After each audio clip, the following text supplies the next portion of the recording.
வணக்கம் வீர உழவர் போராளிகளுக்கு வீர வணக்கம். உழவர் பெருந்தலைவர் காட்டிய பாதையிலே உரிமை கேட்டு நின்றோம். மண் வாசம் கொண்ட நெஞ்ச மழை போல தழுவி வந்தோம். உயிரை துச்சமாக மதித்து உரிமை என்று உறக்க சொன்னோம். நேர்மை என்ற தீபம் நம் கைகளில் ஏந்தி நெஞ்சை நிமிர்த்தி நின்றோம் நீதி வரும் வரை. வீர வணக்கம் வீர வணக்கம், உயிரை துச்சமாக மதித்து நிமிர்ந்து நின்றவர்கள்.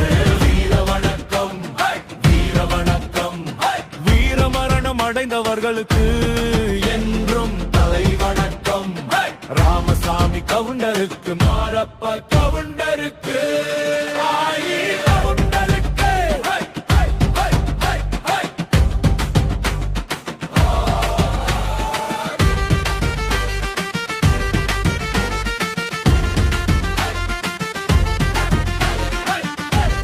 விவசாயிகளே, வேளாண் உரிமை மின்சாரத்தை நமக்கு போராடி பெற்றுக் கொடுத்த போராளிகளுக்கு வீர வணக்கம் செலுத்திட வருகின்ற ஜூன் 19 வெள்ளிக்கிழமை பெருமாநல்லூருக்கு அனைவரும் வாரீர். வேளாண் உரிமை மின்சாரம் பெற்றுத்தந்த வீர உழவர்களுக்கு வீர வணக்கம் செலுத்துவோம். அனைவரையும் அழைக்கின்றது தமிழக விவசாயிகள் பாதுகாப்பு சங்கம்.